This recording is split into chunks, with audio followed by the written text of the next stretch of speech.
शांति। ओम शांति। ओम शांति। शांति के सागर, सर्व के सुखदाता, हम सर्व आत्माओं को फिर से ऐसा ही सुख संपन्न, शांति संपन्न बनाकर शांति का राज स्थापन कराने के लिए बाबा ने हम सब बच्चों को निमित्त बनाया है। ऐसा आप लोग मानते हो? मानते हैं? मानते हैं? मानते हैं। सच सच बोलना। अगर मानते हैं तो मानने वालों के अंदर कौन सी विशेषता होती है? है कोई में हिम्मत बोलने की? है हिम्मत? हाथ उठाने वाला हिम्मत ही कोई नहीं। कुमार भाई, भाइयों का झुंड, और इतना छोटा सा सवाल। बाबा ने निमित्त बनाया। मानते हो ना? मानते हो ना? किस लिए निमित्त बनाया है? किस लिए निमित्त बनाया है? नई विश्व बनाने के लिए। कौन सी? जिस विश्व के अंदर सदा सुख, शांति और एक राज, एक धर्म, ऐसी दुनिया बनाने के लिए बाबा ने हम बच्चों को निमित्त बनाया है। और यह निमित्त भाव सचमुच हम अपने अंदर पक्का रखें और हर एक अपने आप से पूछे, एक तरफ ये नशा, बाबा ने हमें ऐसा ऊंचा कार्य सौंपा है, और साथ साथ इस नशे के साथ यह निमित्त भाव जो हमें सदा निर्माण चित्त बना करके ही रखेगा। क्यों? हमारे जीवन के अंदर इस गुण की विशेषता आवश्यक है। यह गुण हमारे अंदर बहुत जरूरी है। कौन सा? कौन सा? जवाब नहीं, एक आवाज में जवाब आना चाहिए। कौन सा? निर्माण चित्त रहना।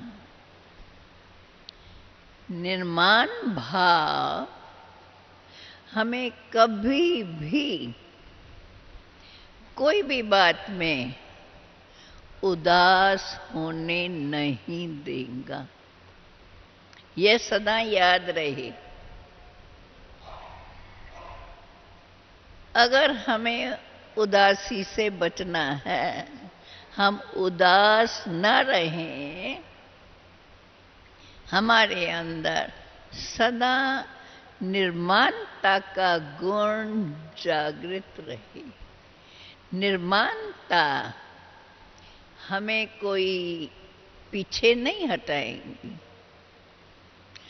कहाँ कहाँ ऐसे समझ में आएगा, परंतु वो देखने में होगा, लेकिन हम उसमें आगे बढ़ते ही रहेंगे। क्यों? हमारे अंदर बाप की पहचान है। हमने अपने बाप को अपना माना है, अर्थात बाप के शिक्षाओं को हम अपने जीवन के अंदर धारण करते हैं।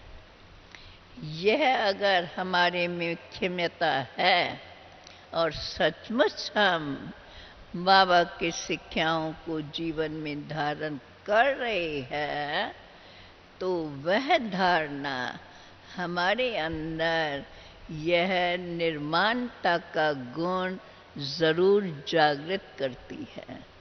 क्योंकि निर्माणचित रहना वो गुण है, बल्कि मैं कहूँगी वो शक्ति है, जिस शक्ति से भल कोई मुझे बुरा भी कहे, परंतु मेरे में सहन शक्ति है, तो हम उस बुरी बात को बुरा न मान करके, क्योंकि बाबा ने हम बच्चों को क्या सिखाया है, हर बात को पॉजिटिव रूप से सोचो। अच्छा, कोई मुझे बुरा कहता है, किस लिए? वो मेरे से कुछ अच्छा ही चाहता है। क्या चाहता है उसको मैं समझने की कोशिश करूं। नहीं समझ में आता है तो अगर मौका मिले तो मैं उससे पूछ भी सकती। अगर हम नहीं पूछ सकते हैं तो कम से कम हम अपने में सोच तो सकते हैं। अर्थात हमें अपने अंदर स्वयं को चेक करने की शक्ति, और उस चेकिंग से हमें हमारे अंदर वो शक्ति जागृत होंगी जिससे हम अपने में गुणों को फिर से जागृत करते रहेंगे।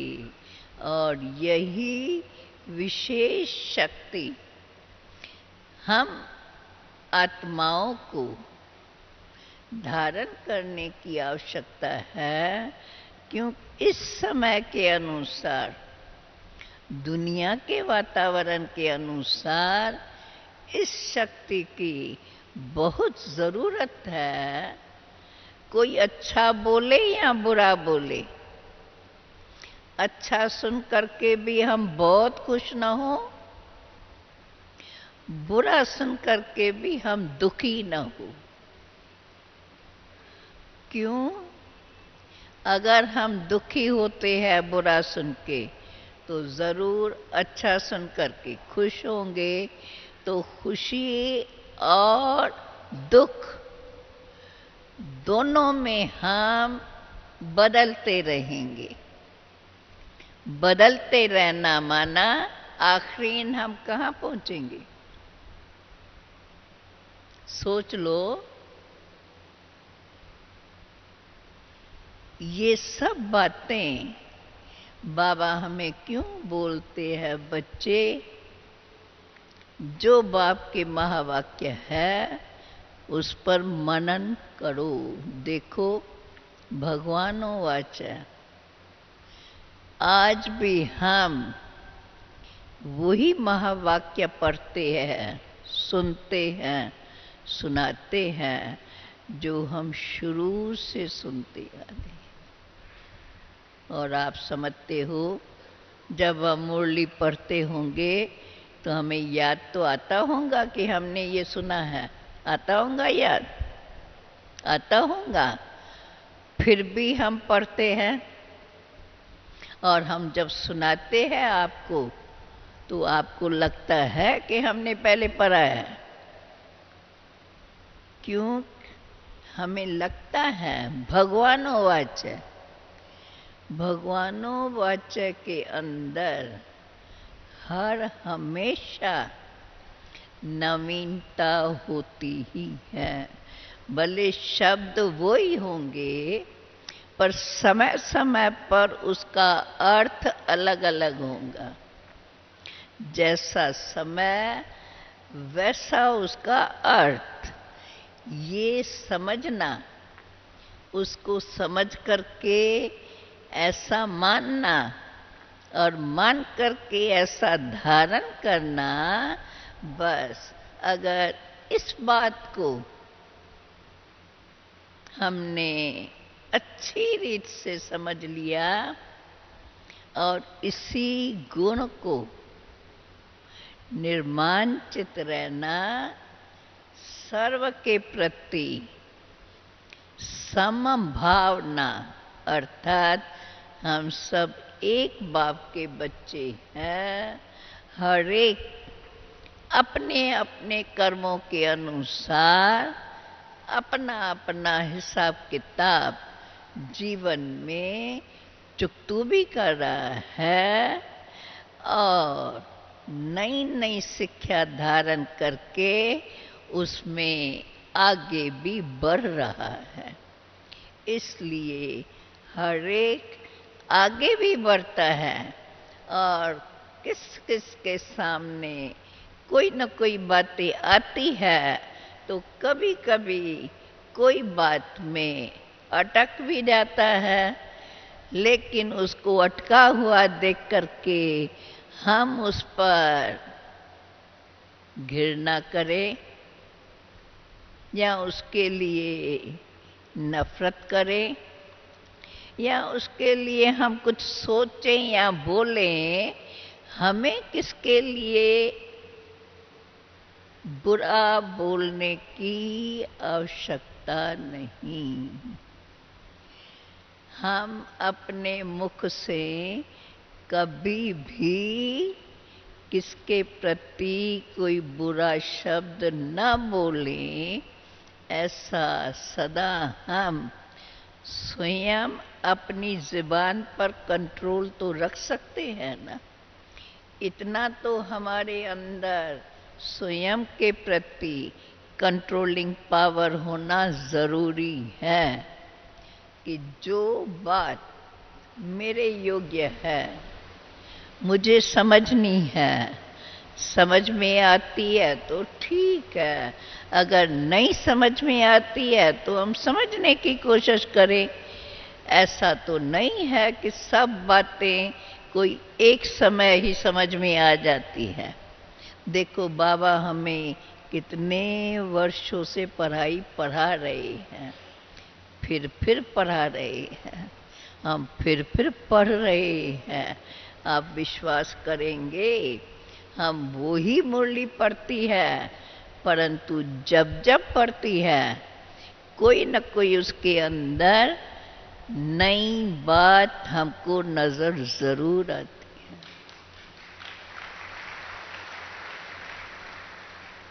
अर्थात भल शब्द वो ही होंगे, भाव अर्थ अलग अलग होता है। बाबा के महावाक्यों का भाव अर्थ समझना और उसी भाव अर्थ को भावना पूर्वक अपने जीवन में धारण करना, ये है वास्तव में हम ब्रह्मा कुमार ब्रह्मा कुमारियों का फर्ज।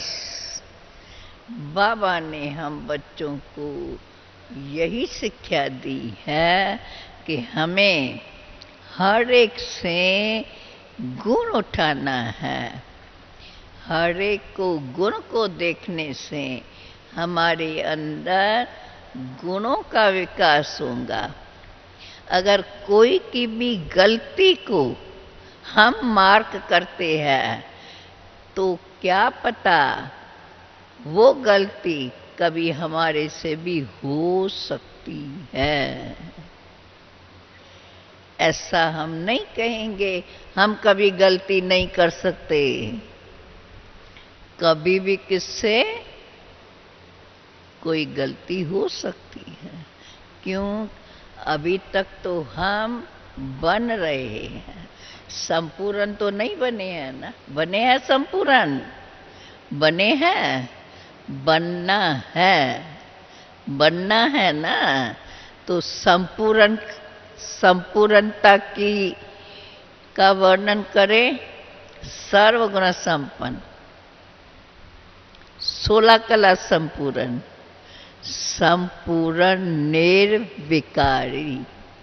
संपूर्ण निर्विकारी की परिभाषा, अगर संपूर्ण निर्विकारी का अर्थ, उसका स्पष्टीकरण अगर आप लिखो, उसकी ऐसे बनाओ, तो कितना पेज लिखेंगे? लिखेंगे भिन्न भिन्न प्रकार से। इसी प्रकार हम अपने मन से, अपने आप से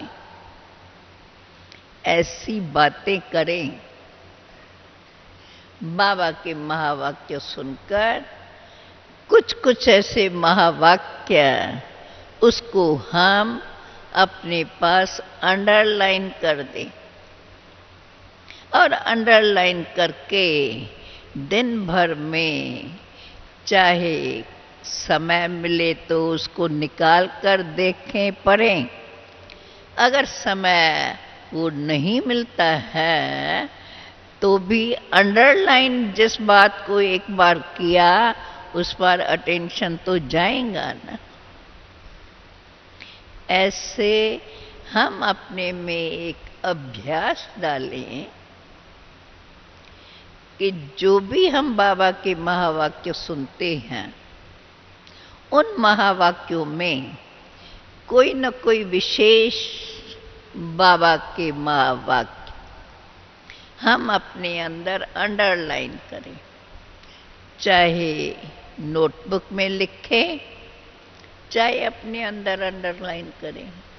नोटबुक में लिखें तो बहुत अच्छा है, क्योंकि लिखने से अगर भूल भी जाएगा तो हम उठा करके उसको देख सकते हैं। इस कहने का भाव यही है कि हम जो भगवानों वाचा सुनते हैं, उस पर हमें दिन भर में फिर से कोई न कोई विशेष बात पर अटेंशन देकर विचार सागर मंथन जरूर करना चाहिए। इससे हमारे विचारों के अंदर वह विशेषता जो बाबा हम बच्चों में भरना चाहते हैं, जिससे हमारे विचार सदा शुद्ध रहे, हमारे विचारों में अशुद्धि जागृत न हो, किसी के प्रति हमारी कोई बुरी दृष्टि, चलो बुरी दृष्टि नहीं तो कोई भी प्रकार का संकल्प किसी के प्रति हमारे मन में जागृत न हो। चाहे हम कुछ भी देखते रहें, बाबा तो कहते हैं ना, क्या कहते हैं बाबा? बाबा कहते हैं बच्चे देखते हुए न देखो। है हमें ये अभ्यास? पूछो अपने आप से, है हमें ये अभ्यास? देखते हुए हम न देखें। ये अभ्यास हमें अपने में डालना बहुत ज़रूरी है। जो आवश्यक है, जो हमारे लिए ज़रूरी है, उस बात के लिए हम सोचें, उस बात को हम मुख से बोलें, उसका हम वर्णन करें और उसी प्रमाण अपने जीवन के अंदर ऐसे ही गुण बनाते जाएं और सर्व के साथ हमारा ऐसा ही व्यवहार बना रहे। अगर इसी प्रकार हम अपने ऊपर ध्यान रखते हैं तो हम अपने पुरुषार्थ में बहुत सहज सफलता का अनुभव करते चलेंगे और जितना जितना हम सफलता का अनुभव करते जाएंगे हमारे अंदर खुशी रहेंगी। खुशी का चेहरा कैसा होता है? सदा खुश नमा चेहरा। बाबा कहते हैं बच्चे, तुम बच्चों का चेहरा सदा खुश नमा रहना चाहिए। चाहता हर एक है हम सदा खुश नमा रहें, परंतु हर एक अपने आप से पूछ सकते हैं बरोबर सदा हम खुश नमा रहते हैं? कभी हमारे अंदर कोई प्रकार की इच्छा, आवश्यकता, कोई बात की कमी नजर ऐसे तो नहीं आती, परंतु ये क्वेश्चंस भी हम अपने से क्यों पूछें? अपन को यह पक्का कराएं, जो हम बाबा के महावाक्य सुनते हैं उन्हीं महावाक्यों को हम जितना हो सके थोड़ा भी दिन भर में समय निकाल उस पर हम मनन करें। जो हमारा मनन चिंतन चले वो हम अपने डायरी में नोट करें। जितना हम उसको नोट करेंगे उतना फिर हमारे अंदर उस पर और अच्छे अच्छे विचार चलेंगे, क्योंकि अविनाशी बाप के द्वारा हमें अविनाशी ज्ञान रत्नों का खजाना हर रोज मिलता रहता है। भले उसके अंदर कभी कुछ रिपीट भी होता है, लेकिन रिपीटिशन के अंदर भी कुछ न कुछ नवीनता होती है जरूर। अगर सचमुच आप इसी बात पर ध्यान देंगे तो आप इस बात का अनुभव करेंगे, क्योंकि हमें तो इसका अनुभव है। शुरू से लेकर हम बाबा के महावाक्य लिखते आई हैं और उन्हीं महावाक्यों को फिर से पढ़कर जो जो विचार चलते उसको भी लिखते आए हैं, तो हमें पता चलता है बरोबर लिखने में ध्यान भी रहता है, याद भी रहता है और ऑटोमेटिक अपने अंदर उस पर विचारधारा चलती ही रहती है और ही उसमें अच्छे अच्छे विचार, जिसको बाबा कहते हैं ना, विचार सागर मंथन करो, क्योंकि सागर अथाह है तो विचार भी अथाह है। जितने विचार करते रहो उतना उसके अंदर उसकी वो भी भगवान के महावाक्य है, तो उसके अंदर उसकी महानता स्पष्ट समझ में आती जाएंगी। जितना हम उस महानता को स्पष्ट रीति समझते जाएंगे, ऑटोमेटिकली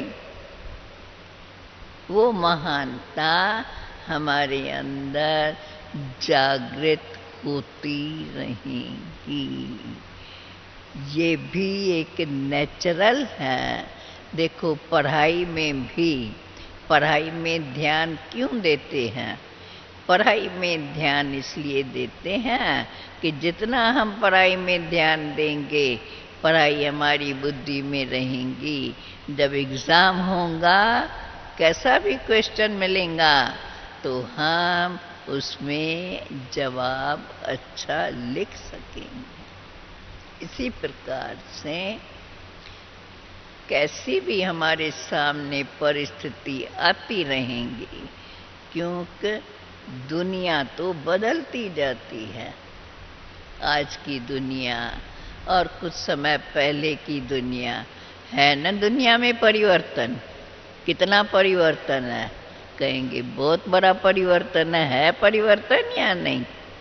अब ऐसी परिवर्तन दुनिया, उसके अंदर बाबा का इतना ऊंचा ज्ञान हमें मिला है, तो हर समय के परिस्थिति को भिन्न भिन्न रीति से पार करते रहें, ये शक्ति हमारे अंदर तभी जागृत होती है जब हम भगवानों वाक्य को, भगवान के महावाक्यों को हम बार बार अपने अंदर मनन करते रहते हैं। मनन करने से शक्ति जागृत होती है और उस शक्ति के आधार से हमारे अंदर उन गुणों का विकास होता रहता है। ये सब बातें एक दूसरे से संबंधित है। जिन बातों को आप लोग समझ भी चुके हैं, समझते भी रहते हैं, परंतु जितना जितना हम प्रैक्टिकल अपने जीवन में करते रहेंगे, उससे हमें इसका प्रैक्टिकल अनुभव होता जाएगा, जो अनुभव हमें और भी पक्का कराएगा, और न सिर्फ पक्का कराएगा परंतु और बाबा की शक्ति को हमारे अंदर जागृत करता रहेगा, जिससे हम आत्माएं शक्तिशाली बनकर अपनी नई दुनिया में विश्व पर राज करने की शक्ति हमारे अंदर जागृत होती जाएगी। बाबा हम बच्चों से ऐसा ही चाहते हैं, मेरे बच्चे ऐसे लायक बने जो इस दुनिया का परिवर्तन कर इसी सृष्टि पर वह नई दुनिया जिसके अंदर एक सत्य धर्म, एक राज, एक धर्म और एक ही सबके मत हो, ऐसे एक मत वाला, एक धर्म वाला राज इस दुनिया में जब किससे राजकर्ता को कोई वजीर रखने की आवश्यकता न रहे। आज की मुरली याद है? आज की मुरली में ये बात थी, आता है याद?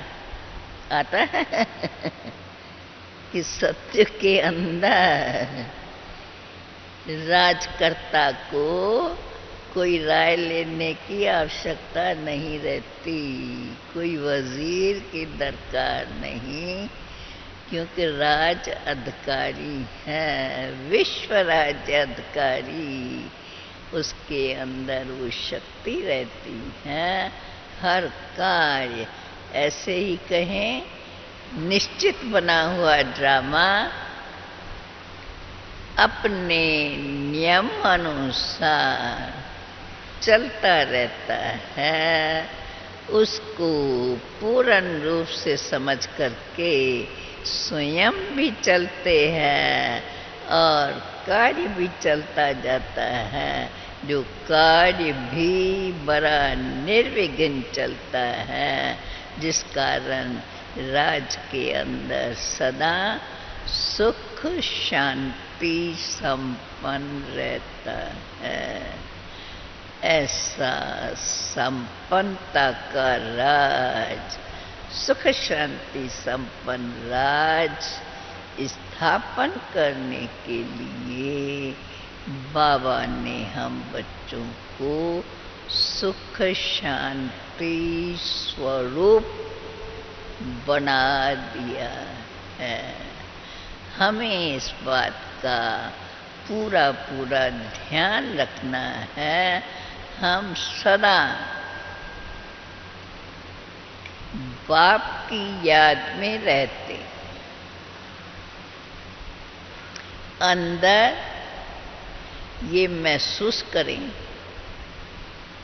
इस शरीर को चलाने वाली मैं शुद्ध आत्मा। जब हम शुद्ध आत्मा याद करते हैं तो शुद्धता क्या है ये हम सब जानते हैं। जानते हो ना? जानते हो ना? तो जब हम जानते हैं तो ये हम याद रखें, मैं शुद्ध आत्मा हूँ। तो शुद्धता क्या है? वे शुद्धता के दिव्य गुण हमारे अंदर जागृत होते रहेंगे, क्योंकि हमारे अंदर वो बातें चलती रहेंगी, गुणों का विकास होता जाएगा, गुण संपन्न हमारी जीवन बनेंगी, गुण संपन्न हमारी दृष्टि रहेंगी। हम हर एक को उन गुणों से देखेंगे। अच्छा, कोई में ऐसी बात नजर भी आई तो हमारे अंदर शुभ भावना रहेंगी। इसको हम ये बात थोड़ी ध्यान पे दे दें, इनके अंदर भी वह गुण जागृत हो जो वो भी स्वयं को समझ सके, पहचान सके और अपने अंदर उस शक्ति को जागृत कर सके। ऐसे ऐसे शुभ भावना संपन्न विचार सदा हमारे अंदर चलते रहे और हम उन विचारों से स्वयं भी संपन्न रहें, औरों को भी उन विचारों से वाकिफ करते रहें अथवा बताते रहें, जिससे वे भी इन बातों को समझकर एक दो में हम मिलकर बाबा का कार्य करते रहें।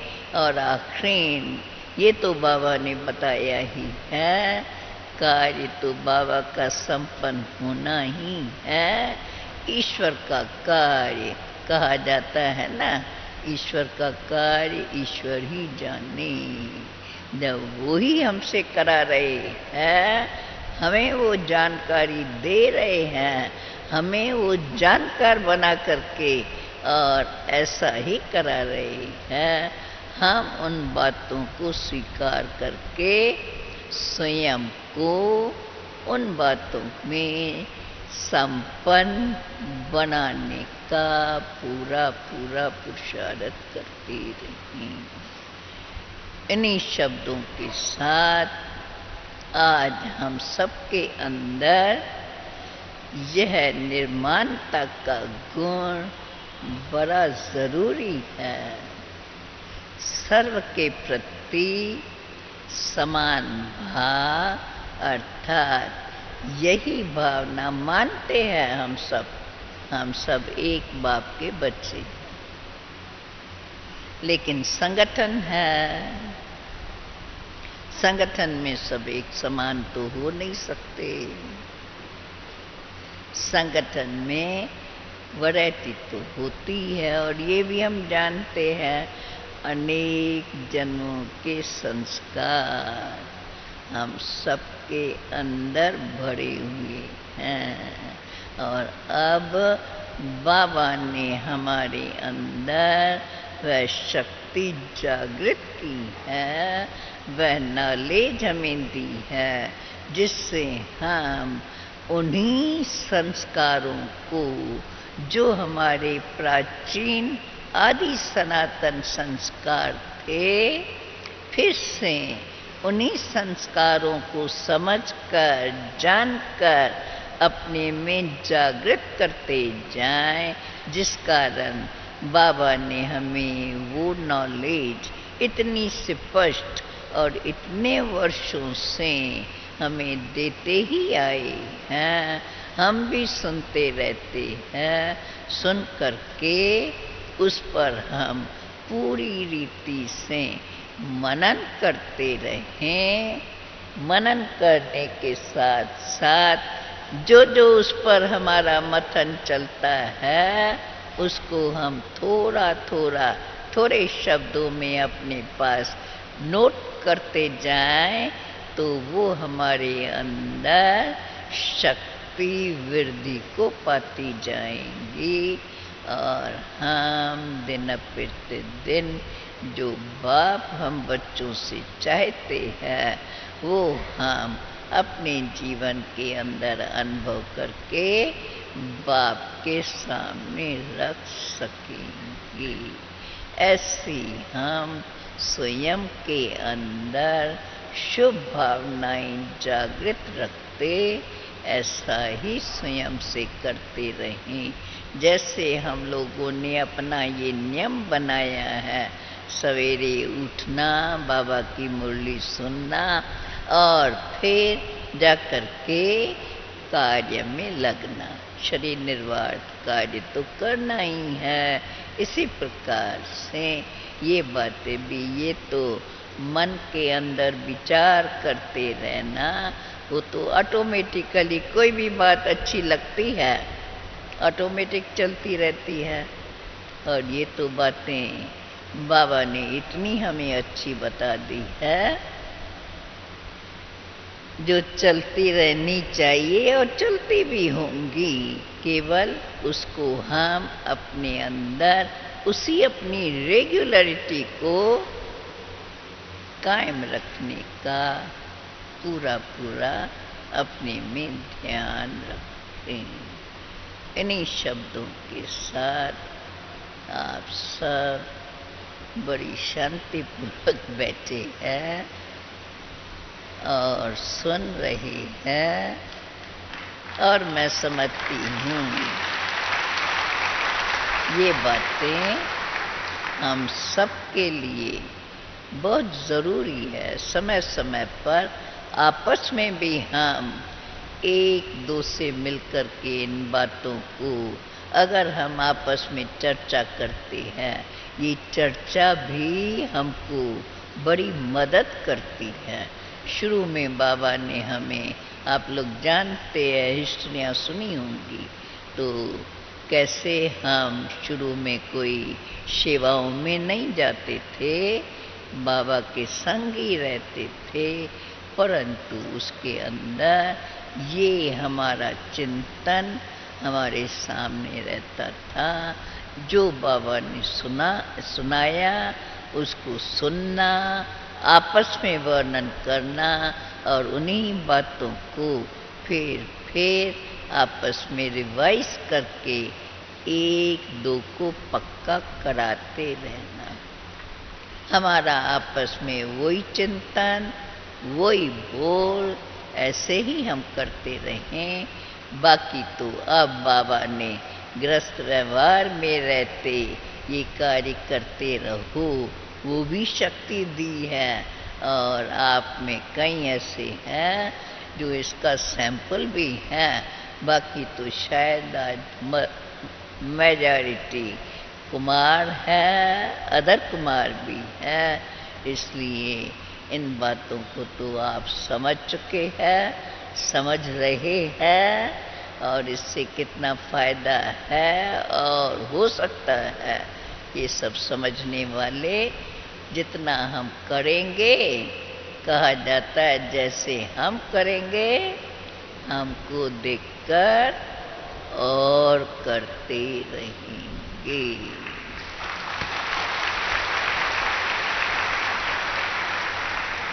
ऐसे हम अपने को बाबा का निमित्त बनाया हुआ समझ ऐसा ही कार्य करते रहें और सदा अपन को खुश रखें और खुशियाँ देते रहें। जब खुशियाँ देते रहेंगे तो सदा खुश रहेंगे। ओम शांति।